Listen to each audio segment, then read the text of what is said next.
toda segunda-feira, agora em diante, nós teremos 7 aulas sobre a Terra-média. Então, segunda-feira, marca aí no seu calendário que a gente vai ter essas aulas. Esse mês, esses 2 meses, a gente vai falar bastante sobre Tolkien. Então, se você se interessa, venha, se inscreva.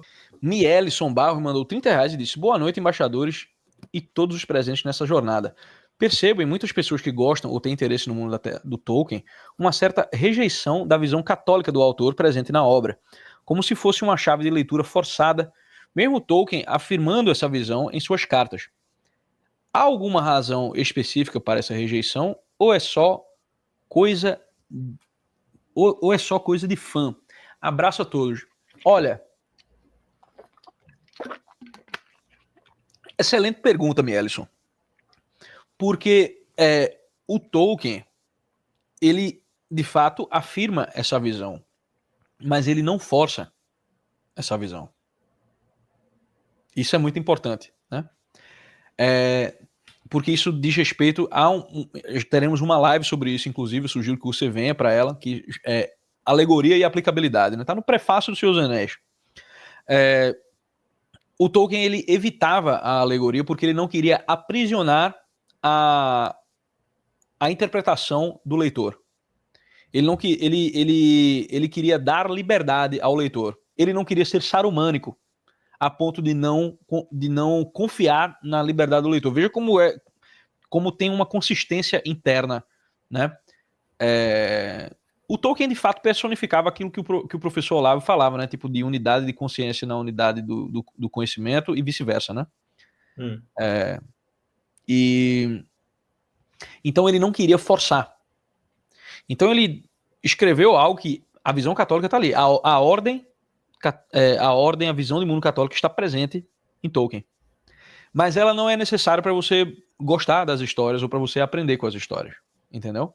Se você a conhece, você diz, opa, olha o nosso Deus, olha a ideia do nosso Deus, o conceito do nosso Deus aqui.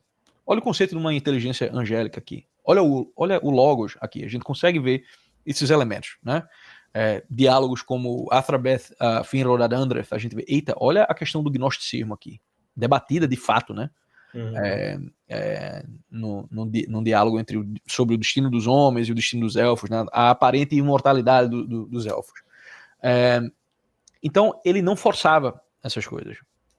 E aí, óbvio, que inclusive na época do Tolkien, quando ele lançou, os católicos foram os primeiros a não se interessar por ele. Os católicos não se interessaram por ele. Interessante isso, né? Ele não foi um autor que foi muito bem recebido pelos católicos. Ele foi muito bem recebido por quem? Por quem gostava de fantasia e os hippies. Cara, os hippies se amarraram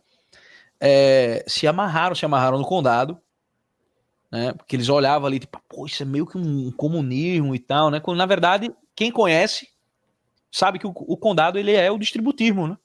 Ele é o puro suco da doutrina social da igreja, né? Ele é uma aristocracia mais do espírito, né? Do que das armas, e pequeno, né? Aonde você não tem quase uma força policial, né? Tipo, a força policial é mais ali, tipo, escapou uma cabrita aqui, tipo, aí vem um policial ajudar, tá ligado? Um xerife, né? Uma parada assim. E eles olharam, tipo, caramba, pô, isso aqui é o que eu quero pra minha vida e tal. Ele não sabe que, na verdade, ele tá desejando. E isso é muito interessante, né? Porque você vê as pessoas desejando um tesouro que está na igreja. Sem saber que estão desejando um tesouro que está na igreja, né? Uma outra coisa que os hippies se amarraram. A questão das árvores. Existe um ambientalismo em Tolkien. Mas existe também um aviso fortíssimo para a questão da idolatria da natureza. Ele diz, você pega, sei lá, a velha floresta, né?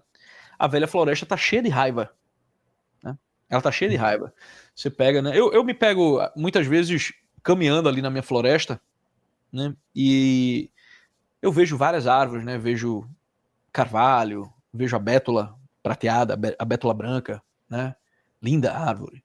No inverno, principalmente, né? Que tipo, fica cheio de gelo, aí bate o sol e ela vira uma prata mesmo, um negócio impressionante. né? As nogueiras, né?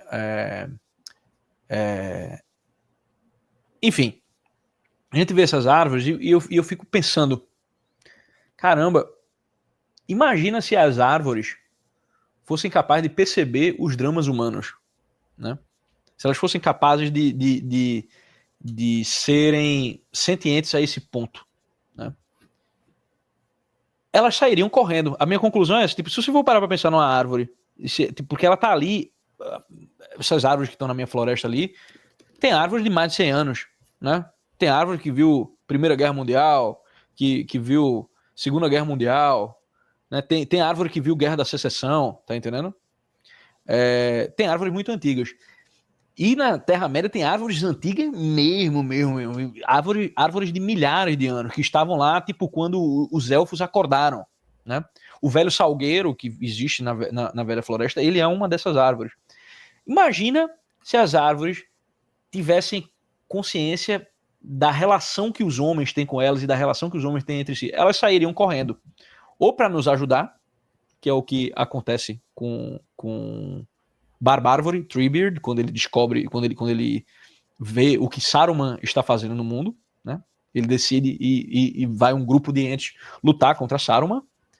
Ou ela pode dizer: ferrem-se todos esses aqui, a gente vai sair correndo para destruir esses caras, que é o tipo de ira que você vê na velha floresta, né? Isso é uma excelente chave para a gente pensar em que essas coisas que têm um grande grau de permanência no mundo é alta sabedoria de Deus de que elas sejam meio indiferentes a nós, né? Porque se elas tivessem esse tempo todo, né, e fossem e tivessem ciência das coisas que acontecem com a gente, puta que pariu, ia ser um negócio complicado. O hippie olha para isso aí, né? Ele está vendo, ó, a indústria, né? Porque Tolkien critica o industrialismo no Senhor dos Anéis. Ele critica essa visão de mundo em que, tipo, é a visão das máquinas, né? Tipo, quem é Saruman? Saruman ele é o grande tecnocrata, né? E ele derruba florestas e tal. Isso deixa as árvores mais iradas ainda. As árvores têm raiva dos anões, porque os anões são um povo industrioso, né? Tolkien está apontando para que é para o homem olhar para a criação como algo que lhe foi dado, na qual ele tem que ser um guardião, ele tem que ser uma espécie de pastor, né? Isso é nada mais nada menos a doutrina da igreja em relação ao meio ambiente, né? O hippie escuta isso aí e enxerga aquele naturalismo, tá vendo? O homem não presta, a natureza que é generosa, a mãe Gaia, não sei o que, tá certa ela se rebelar contra os homens, se coloca, né, no lugar, se coloca do lado das árvores, né? Tolkien, ele não fez nada para fazer você tomar um lado nisso daí, mas ele expôs a visão a visão da igreja de maneira muito bem, como é que eu posso dizer? Muito bem espalhada, muito bem distribuída, né? Porque você tem medo da velha floresta. O velho salgueiro é um bicho, sacanageiro, pacas, como diria, né, os caras do Hermes e Renato. Mas ele é um entre muitos. Aí você conhece Barbárvore e você vê uma árvore, você vê um ente nobre, né? E aí você vê os Huorns, que tem uma espécie de fúria, né? Eles são as árvores que lidam com os orcs, né? Elas que matam os orcs ali os remanescentes da batalha em Helm's Deep, né? Enfim, respondendo a pergunta, só voltando ali, só para finalizar a pergunta do amigo, rejeição ou é só coisa de fã? Não, é porque o próprio Tolkien não forçou que as pessoas tivessem essa visão, tá entendendo? E ele fez correto nisso daí. E isso é um dos males que saem dele ter respeitado essa liberdade do leitor, mas é melhor, veja, se tem uma lição que o Senhor dos Anéis nos ensina, é que respeitar a liberdade da criatura é a própria natureza da ordem divina, certo? Então espero ter respondido a sua pergunta. conheça a nossa plataforma TV Lisão, onde vendemos vários cursos que não servem para porra nenhuma, mas você vai ficar mais inteligente, ok? Aqui nós temos uma educação helênica.